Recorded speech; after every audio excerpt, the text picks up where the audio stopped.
disguised millionaire, ordered coffee at his bar and froze. After hearing 3 words from Black Waitress, "Can I get a black coffee, please?"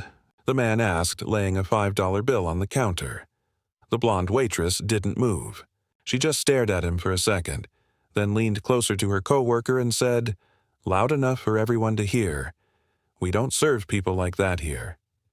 The cafe went silent. Even the music from the speakers seemed to fade. Marcus Williams stood still, confused. He looked around. Every table was filled, every face suddenly pretending not to listen. "I'm sorry?" he asked softly. "Did I hear you right?" Rachel crossed her arms. "Cash only today," she said coldly. Marcus pointed at the big, glowing sign above the register. "Cards accepted here." Her tone didn't change. "Not for you," the couple behind him giggled. The barista in the back froze, eyes wide. Marcus felt his hands tighten. He wasn't used to this. Not here, not in his own cafe. He owned this place. Every mug, every chair, every bean in that grinder, all his. But no one in that room knew it. To them, he was just another black man in cheap clothes. He picked up the $5 slowly, his throat tight. Something inside him burned. Not anger yet, but disbelief. He had worked his whole life to build a business where everyone would be treated with respect. And yet, standing there in his own cafe, he couldn't even buy a cup of coffee. Marcus didn't move right away. He just stared at Rachel, trying to understand what was happening. Around him, customers sipped their drinks quietly, pretending they couldn't hear. The waitress blew air through her nose, impatient. "Sir, if you can't pay, please step aside. You're holding up the line." Marcus's voice stayed calm, but it carried a sharp edge. "Do I look like a thief to you?" Rachel blinked, a little taken aback. "I didn't say that." "You didn't have to," Marcus replied. Her coworker, a young man with curly hair and nervous eyes, whispered, "Rachel, maybe you should just take his order." She shot him a glare. "Stay out of it, Josh. I know what I'm doing." Marcus's jaw tightened. He had met hundreds of employees in his life. Kind ones. Hard-working ones. But Rachel reminded him of the kind of person who smiled at rich men and sneered at everyone else. He placed the $5 bill back on the counter. "You said cash only, right?" Rachel sighed. "Yeah, but we don't take big bills either." "You'll have to go somewhere else." That was it. The lie was too obvious now. The couple behind him chuckled again. One of them whispered, "Man should have known better." Marcus turned his head slowly, his dark eyes calm but heavy. The couple stopped laughing. Then, from the corner of the cafe, a quiet voice spoke. "Sir, you can take my spot. I'll pay for his coffee," said a young black waitress who had just come in from the back room. Her name tag read Alicia. Rachel snapped, "Mind your own business, Alicia." But Alicia stood her ground. "You're embarrassing yourself." The room went still again. Marcus looked at Alicia, the only person in that cafe who didn't see his skin before his face. He nodded slowly, and right then he decided he wouldn't leave quietly. Tomorrow, everyone in that cafe was going to know exactly who he was. The next morning, the same bell above the cafe door jingled again. Everyone looked up. The same man was back, but this time he wasn't wearing old jeans or a hoodie. He wore a dark navy suit, a gold watch glinting under his sleeve, and a calm expression that somehow made the room go silent. Rachel froze mid-laugh, holding a tray of muffins. Her manager, Paul, quickly stepped out from the back, fixing his tie. "Good morning, sir. Welcome to Brew Cafe. How can I—" Marcus's eyes met his. "You remember me?" Paul blinked. Have we met before?" Before he could answer, Alicia, the kind waitress from yesterday, appeared from the back, her eyes widening. "Sir, you came back." Marcus nodded. "Yes, Alicia. And today, I'm not here for coffee." He turned to Rachel, who was standing stiff, her face pale. "Yesterday, you told a man in this cafe, 'We don't serve people like that here.' Do you remember saying that?" Rachel stammered. I didn't mean—" Marcus interrupted quietly. "You did." He reached into his jacket pocket, pulled out a small black card, and placed it on the counter. It gleamed under the light. Owner Marcus Williams, Brew Cafe Group. A loud gasp rippled through the cafe. Cups stopped clinking. Someone whispered, "He's the owner?" Rachel's face turned white. "Sir, I didn't know." "That's the point," Marcus said, his voice calm but cutting. "You don't treat people with respect because of who they are. You treat them right because it's the decent thing to do." Paul's voice trembled. "Mr. Williams, Marcus raised a hand. "Save it. We'll talk later." Then he turned to Alicia, offering a small, grateful smile. "You're exactly the kind of person this company was built for." Alicia's eyes welled up. Rachel looked down, shaking. For the first time, Marcus didn't feel angry, just deeply disappointed. And he knew this moment would change more than just one cafe. It would change everything. Rachel's hands trembled as the black card gleamed in front of her. The same man she had humiliated yesterday, the man she thought was poor, was her boss. The man who owned everything she stood behind. "I swear, Mr. Williams, I didn't know who you were," she blurted out, voice cracking. "If I had known, Marcus cut her off softly. "That's the problem, Rachel. You treat people better only when you know who they are." Her eyes filled with tears. "I didn't mean to sound racist. It was just, I had a long day." Marcus's expression didn't change. "You said, 'We don't serve people like that here.'" He looked around the cafe, every customer now staring at her. "Tell me, what kind of people were you talking about?" Rachel opened her mouth, but no words came out. The silence in the cafe was so heavy you could hear the ceiling fan hum. Alicia stood in the back, clutching her apron, watching every second. She had seen things like this before, but never this clear, never this raw. Rachel finally whispered, "I made a mistake." Marcus nodded slowly. "Yes, you did. But the mistake wasn't against me. It was against everything this brand stands for. Against people who walk in here just wanting to feel welcome." Paul, the manager, tried to speak. "Sir, maybe we can give her another—" "No," Marcus said quietly. "She's suspended. Effective immediately. HR will follow up." Rachel broke down right there, crying, shaking, whispering apologies that couldn't fix anything. Marcus turned away, his tone calm but full of weight. "This cafe was built in my mother's memory. She used to mop restaurant floors while people pretended she was invisible. I made sure no one ever felt that way here. Until yesterday." The cafe went completely silent. Even Rachel stopped crying. No one dared to move. For the first time, everyone in that cafe understood that this wasn't just about coffee. It was about dignity.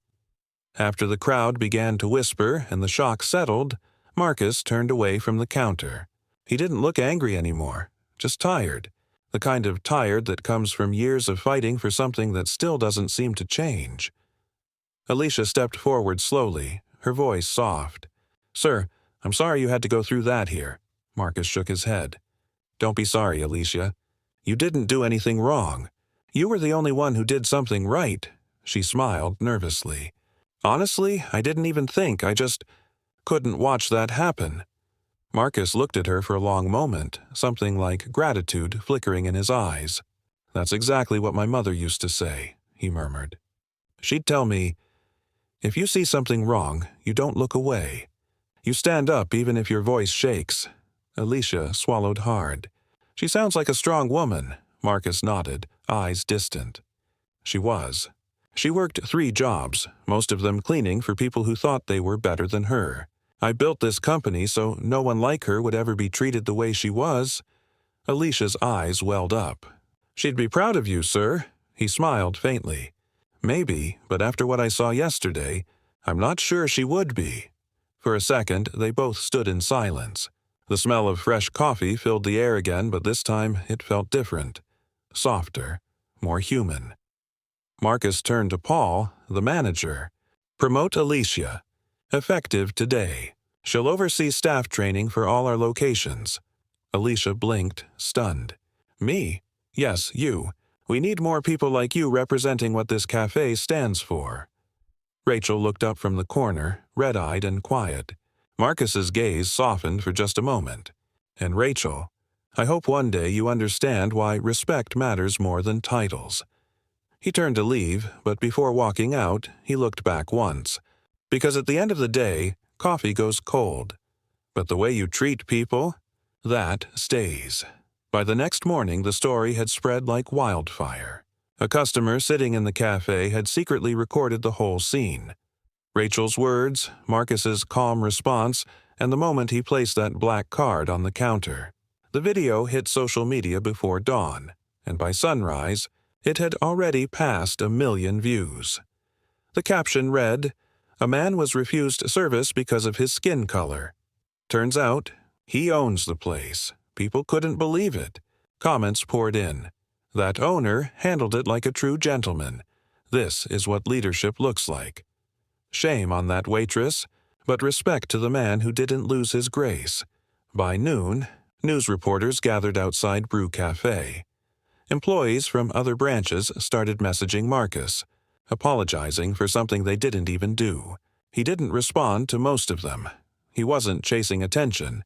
He just sat in his office looking at the screen as the video replayed for the 100th time. His own voice echoed in his head. "You don't treat people better because of who they are. You treat them right because it's the decent thing to do." Alicia knocked gently on his door. "Sir, you should see this," she said, holding out her phone. It was a message from a woman in Chicago, a single mother who wrote, "I showed my daughter your video. She said she wants to own a coffee shop one day, too." Marcus smiled softly. Maybe now the story's doing what it's supposed to do. He stood up and looked out the window. Across the street, people were lining up outside the cafe, not because of the scandal, but because they wanted to support something that felt right. Inside, Alicia was training new staff, teaching them the same words Marcus's mother once told him. Respect isn't policy. It's character. And for the first time in a long time, Marcus felt something deeper than success. He felt peace, because finally the world had seen what really mattered. 3 days later, Rachel sat alone in her small apartment, the glow of her phone screen lighting her tear-streaked face. The video had gone everywhere. Every news site, every social platform. Her name was trending, but not in the way anyone wanted. Thousands of comments called her a racist, a monster, a disgrace. Her inbox was full of hate. She had lost her job, her friends stopped replying, and even her parents were too embarrassed to visit her. But what hurt most wasn't the world's anger. It was the memory of Marcus's calm voice saying, "You treat people right because it's the decent thing to do." Those words replayed in her mind every night. That morning, she decided to go back to the cafe. Not to get her job back, just to say what she should have said that day. When she walked in, Alicia was behind the counter, training new staff. The room fell silent when Rachel appeared. Alicia looked up, cautious. "Rachel, what are you doing here?" Rachel's voice cracked. "I'm not here to cause trouble. I needed to say something." Alicia hesitated, then nodded. "He's in his office." Rachel walked in slowly. Marcus looked up from his laptop. For a moment, neither spoke. Then she said quietly, "I was wrong. I was raised better than that. I saw someone who didn't look rich and I judged him. I can't take that back, but I can change who I am." Marcus leaned back, his expression unreadable. After a long pause, he said, "The hardest part of being human is admitting when we've been cruel." Rachel wiped her eyes. "I don't expect forgiveness. I just needed to say it." Marcus stood, walked to the window, and said softly, "Maybe forgiveness isn't something people earn. Maybe it's something they grow into." When Rachel left, she didn't feel clean, but she felt lighter. And outside, she saw a line of customers at the cafe, black, white, rich, poor, all drinking coffee together. For the first time in days, she smiled. A week later, Marcus stood on the cracked sidewalk of his old neighborhood, the same place where his mother once worked double shifts cleaning houses. The street hadn't changed much. The same rusted fences, the same small grocery store with a flickering light over the door. In his hand, he carried a small paper cup of coffee, not from his luxury cafe, but from a corner stand run by an old woman with kind eyes. When she smiled and handed him his change, he thought of his mother, of her tired hands, Her soft voice and how she used to whisper, "One day, you'll own something that makes people feel welcome." He walked a few blocks and stopped outside an abandoned building covered in graffiti. The windows were broken, but he could still see the old letters painted above the door. Community Center. His mother used to volunteer there before it shut down.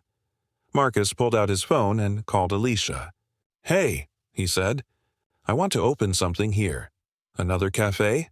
she asked, half joking. "No," he said with a small laugh. "Something free. A place where anyone can come in, sit down, and feel human. No judgment, no price tag." Alicia was quiet for a moment. "You mean, in your mom's name?" Marcus nodded. "Yeah, call it the Welcome Room." He looked up at the sky where the sun broke through a gray cloud. For the first time in years, he felt like he wasn't just running a business. He was finishing his mother's dream. A week later, a new sign appeared on that broken building. The Welcome Room, for the ones who were never served. Inside, there were books, coffee, music, and laughter. People who had nothing found warmth, and those who had everything found perspective. As Marcus watched kids pour hot chocolate into paper cups, he smiled. His mother's voice echoed in his heart. "Kindness isn't business, son. It's legacy." And this time, Marcus knew. He had finally built something that money could never buy. Moral message: true success isn't measured by wealth, but by how many hearts you lift along the way. Respect costs nothing, but it changes everything.